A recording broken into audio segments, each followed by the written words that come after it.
बहू कहाँ मर गई? अंदर से आवाज, जिंदा हूँ माँ जी। तो फिर मेरी चाय क्यों अभी तक नहीं आई? कब से पूजा करके बैठी हूँ, ला रही हूँ माँ जी। बहू चाय के साथ भजिया भी ले आई। सास ने कहा तेल का खिलाकर क्या मारेगी? बहू ने कहा ठीक है माँ जी, ले जाती हूँ। सास ने कहा रहने दे, अब बना दिया है तो खा लेती हूँ। सास ने भजिया उठाई और कहा कितनी गंदी भजिया बनाई है तुमने। बहू माँ जी मुझे कपड़े धोने में जाती हूँ। बहू दरवाजे के पास छिपकर खड़ी हो गई। सास भजिया पर टूट पड़ी और पूरी भजिया खत्म कर दी। बहू मुस्कुराई और काम पर लग गई। दोपहर के खाने का वक्त हुआ। सास ने फिर आवाज लगाई, कुछ खाने को मिलेगा? बहू ने आवाज नहीं दी। सास फिर चिल्लाई, बहू मारेगी क्या? बहू आई, सामने खिचड़ी रख दी। सास गुस्से से, ये क्या है? मुझे नहीं खाना ये, ले जाओ इससे। बहू ने कहा आपको डॉक्टर ने दिन में खिचड़ी खाने को कहा है, खाना तो पड़ेगा ही। सास मुंह बनाती हुई, हाँ तू मेरी माँ बन जा। बहू फिर मुस्कुराई और चली गई। आज इनके घर पूजा थी। बहू सुबह 4 बजे से उठ गई। पहले स्नान किया, फिर फूल लाई, माला बनाई, रसोई साफ की, पकवान और भोज बनाया। सुबह के 10 बज गए। अब सास भी उठ चुकी थी। बहू अब पंडित जी के साथ भगवान के वस्त्र तैयार कर रही थी। ऑफिस की छुट्टी भी थी। उनके पति भी घर पर थे। पूजा शुरू हुई। सास चिल्लाती, बहू ये नहीं है, वो नहीं है। बहू दौड़ी दौड़ी आती है और सब करती। अब दोपहर के 3 बज गए थे। आरती की तैयारी चल रही थी। पंडित जी ने सबको आरती के लिए बुलाया और सबके हाथों में थाली दी। जैसे ही बहू ने थाली पकड़ी, थाली हाथों से गिर पड़ी। शायद भोज बनाते हुए बहू के हाथों में तेल लगा था, जिसे वो पोंछना भूल गई थी। सारे लोग तरह तरह की बातें करने लगे, कैसी बहू है, कुछ नहीं आता, एक काम भी ठीक से नहीं कर सकती, न जाने कैसे बहू उठा लाए, एक आरती की थाली भी नहीं संभाल सकी। उसके पति भी गुस्से हो गए और सास चुप रही, कुछ नहीं कहा, बस यही बोल के छोड़ दिया, सीख रही है, सब सीख जाएगी धीरे धीरे। अब सबको खाना परोसा जाने लगा। बहू दौड़ दौड़ के खाना देती, फिर पानी लाती। करीब 70-80 लोग हो गए थे। इधर 2 नौकर और बहू अकेली, फिर भी वहाँ सारा काम बहुत अच्छे ही तरीके से करती। अब उसकी सास और कुछ आस पड़ोस के लोग खाने बैठे। बहू ने खाना परोसना शुरू किया। सबको खाना दे दिया। जैसे ही पहला निवाला सास ने खाया, तुमने नमक ठीक से नहीं डाला क्या?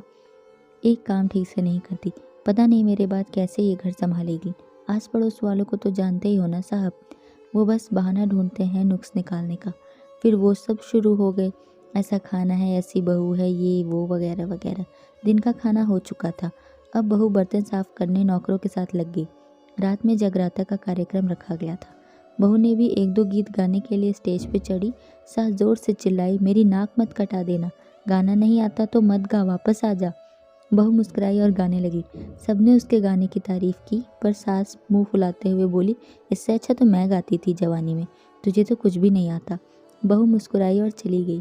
अब रात का खाना खिलाया जा रहा था। पति के ऑफिस के दोस्त साइड में ही ड्रिंक करने लगे। उसका पति चिल्लाता, थोड़ा बर्फ लाओ, तो सास चिल्लाती यहाँ दाल नहीं, फिर चिल्लाती कोल्ड ड्रिंक नहीं है।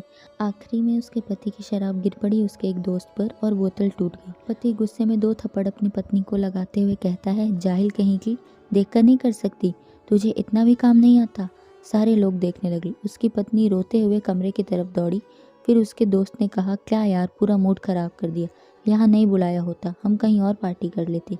कैसी अनपढ़ गवार बीवी ला रखी है तूने, उसे तो मेहमानों की इज्जत और काम करना तक नहीं आता, तुमने तो हमारी बेइज्जती कर दी। अब आस पड़ोस की औरतों को और बहाना मिल गया था। वो कहने लगी, देखो क्या कर दिया तुम्हारी बहू ने, कोई काम की नहीं है, मैं तो कहती हूँ अपने बेटे की दूसरी शादी करा दो, छुटकारा पाओ इस गवार से। सास उठी और अपने बेटे के पास जाकर उसे थप्पड़ मारा और कहा, अरे नालायक, तुमने मेरी बहू को मारा, तेरी हिम्मत कैसे हुई, तेरी टांग तोड़ दूंगी। उसके बेटे के दोस्त कुछ कहने ही वाले थे कि उसकी माँ ने घूरते हुए कहा, चुप, बिल्कुल चुप, यहाँ दारू पीने आए हो, जबकि पता है आज पूजा है और तुम्हें पार्टी करनी है। कैसे संस्कार दिए हैं तुम्हारे माता पिता ने, और किसने मेरी बहू को जाहिल बोला? ज़रा इधर आओ, चप्पल से मारूंगी अगर मेरी बहू को किसी ने शब्द भी कहा तो। अरे पापी, तूने उस लड़की को बस इसलिए मारा कि तेरी शराब टूट गई। पापी, वो बच्ची सुबह 4 बजे से उठी है, घर का सारा काम कर रही है, ना सुबह से नाश्ता किया, ना दिन का खाना खाया, फिर भी हंसते हुए सबकी बातें सुनते हुए, ताने सुनते हुए घर का काम करने में लगी रही। तेरे यार दोस्त को वो अच्छी नहीं लगी? जूते से मारूंगी तेरे दोस्तों को जो कभी उन्होंने ऐसा कहा। उसके यार दोस्त चुपके से खिसक लिए। अब सास बहू के कमरे में गई और बहू का हाथ पकड़कर बाहर ले आई। सबके सामने कहने लगी, किसने कहा था अपनी बहू को घर से निकाल के दूसरी बहू ले आना? जरा सामने आओ। कोई सामने नहीं आया। फिर सास ने कहा, तुम जानते भी क्या हो इस लड़की के बारे में? ये मेरी माँ है, बेटी भी। माँ इसलिए मुझे गलत काम करने पर डांटती है और बेटी इसलिए कभी कभी मेरी दिल की भावनाएं समझ जाती है।